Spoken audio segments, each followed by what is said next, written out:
3 जून 2025 अहमदाबाद का नरेंद्र मोदी स्टेडियम। विराट कोहली मैदान के बीचों बीच घुटनों पे बैठा है। आंखों में आंसू हैं, पर यह आंसू दर्द के नहीं है। 18 लंबे साल, 3 हारे हुए फाइनल्स और ना जाने कितने ताने, पर आज आखिरकार वह कप उसके हाथ में है। लेकिन ठीक अगले 24 घंटे में कुछ ऐसा होने वाला है जिसके बाद सब कुछ बदल जाएगा। 11 लोग अपनी जान गंवा देंगे और बेंगलुरु की जीत का जश्न मातम में बदल जाएगा। यह कहानी सिर्फ क्रिकेट या किसी ट्रॉफी की नहीं है। यह कहानी है एक जुनून की, एक शहर की लॉयल्टी की और एक ऐसे सपने की जिसकी कीमत कोई सोच भी नहीं सकता था।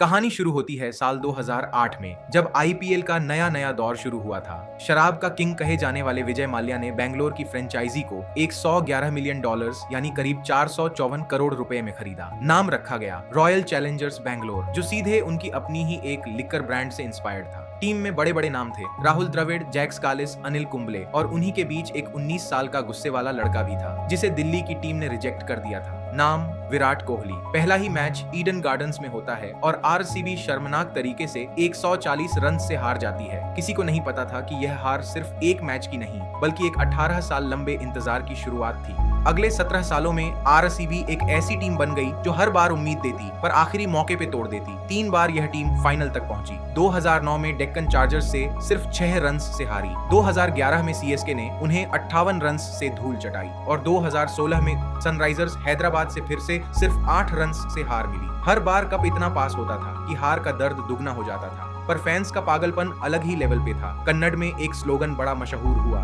ई साला कप नमदे, यानी इस साल कप हमारा है। हर साल यह फ्रेज इंटरनेट पर ट्रेंड करता, हर साल आरसीबी हारती और पूरा देश उन्हें एक मीम बना देता। व्हाट्सएप ग्रुप से लेकर दोस्तों के तानों तक आरसीबी का हारना एक रूटीन जोक बन चुका था। लेकिन इतने मजाक और इतनी नाकामियों के बाद भी एक आदमी ने कभी पीठ नहीं दिखाई, विराट कोहली।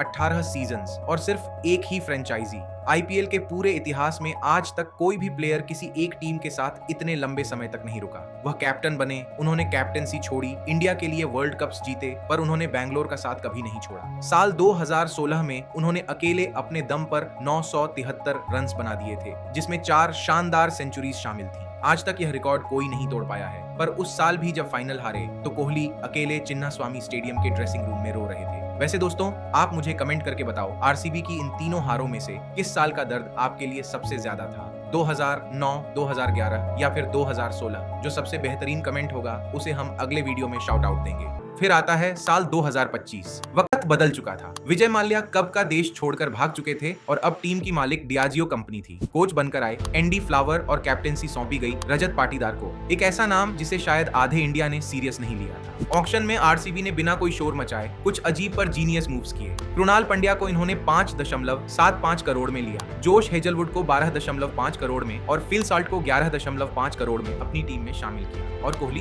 वह तो 21 करोड़ में रिटेन हुए ही थे। जैसे ही सीजन शुरू हुआ, आरसीबी ने वह किया जो आईपीएल के इतिहास में कभी नहीं हुआ था। इन्होंने अपने सारे के सारे 7 अवे मैचेस जीत लिए। फिर क्वालिफायर 1 में पंजाब किंग्स को सिर्फ 101 रन पर ढेर कर दिया। और यहाँ से कहानी का रंग बदलता है। 3 जून 2025 नरेंद्र मोदी स्टेडियम में 91,000 से ज्यादा लोग सांस रोके बैठे थे। फाइनल मैच चल रहा था आरसीबी और पंजाब किंग्स के बीच। आरसीबी ने पहले बल्लेबाजी करते हुए 190 रन बनाए। जवाब में पंजाब की तरफ से शशांक सिंह अकेला लठ लेकर खड़ा हो गया। उसने अकेले 61 रन ठोक दिए। आरसीबी आखिरकार 6 रन से मैच जीत गई। कृणाल पंड्या को उनके 2 विकेट्स और 17 रन के लिए प्लेयर ऑफ द मैच चुना गया। वह आईपीएल के पहले ऐसे प्लेयर बने जिन्होंने 2 अलग फाइनल्स में यह खिताब जीता था। मैदान पर विराट कोहली घुटनों के बल गिर गए। उन्होंने हंसते और रोते हुए कहा, मेरा दिल और मेरी रूह हमेशा बैंगलोर के लिए ही धड़केंगे। 18 साल का वह श्राप आखिरकार टूट चुका था, लेकिन इस पूरी कहानी का सबसे खौफनाक हिस्सा अभी बाकी था।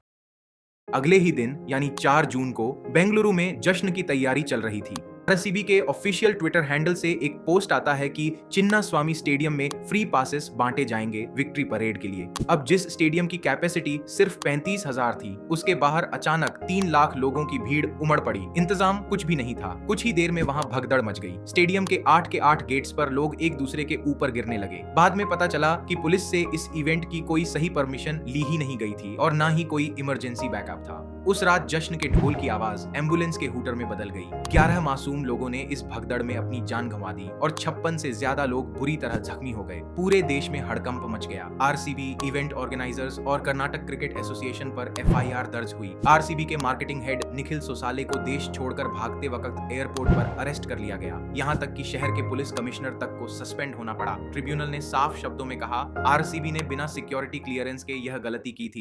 इस कहानी का आखिरी और सबसे बड़ा बिजनेस ट्विस्ट पता है क्या है? ट्रॉफी जीतने के ठीक 5 महीने बाद डियाजियो कंपनी ने आरसीबी को बेच दिया। कितने में? पूरे 16,660 करोड़ रुपए में। Aditya Birla group, times of India और ब्लैकस्टोन ने मिलकर इसे खरीदा। यह आईपीएल के इतिहास की सबसे बड़ी डील थी। जरा सोचिए, साल 2008 में जो टीम माल्या ने 454 करोड़ में खरीदी थी, वह 2025 में 16,660 करोड़ की बिक गई। पूरा 36 गुना का मुनाफे का सौदा। 18 साल का इंतजार, एक चैंपियन ट्रॉफी, अरबों का मुनाफे का सौदा और उनके बीच बिखरी हुई 11 लाशें। यह है आरसीबी की जीत की असली और सच्ची कहानी। क्योंकि इस ट्रॉफी की कीमत सिर्फ मैदान के 6 रन्स नहीं थी, इसकी कीमत 11 मासूम जिंदगियां भी थी। आपका क्या कहना है इस पर? क्या आपने ये मैच देखा था? अपने आरसीबी वाले दोस्तों के साथ इस वीडियो को शेयर कीजिए और मुझे कमेंट्स में अपनी राय जरूर बताइए।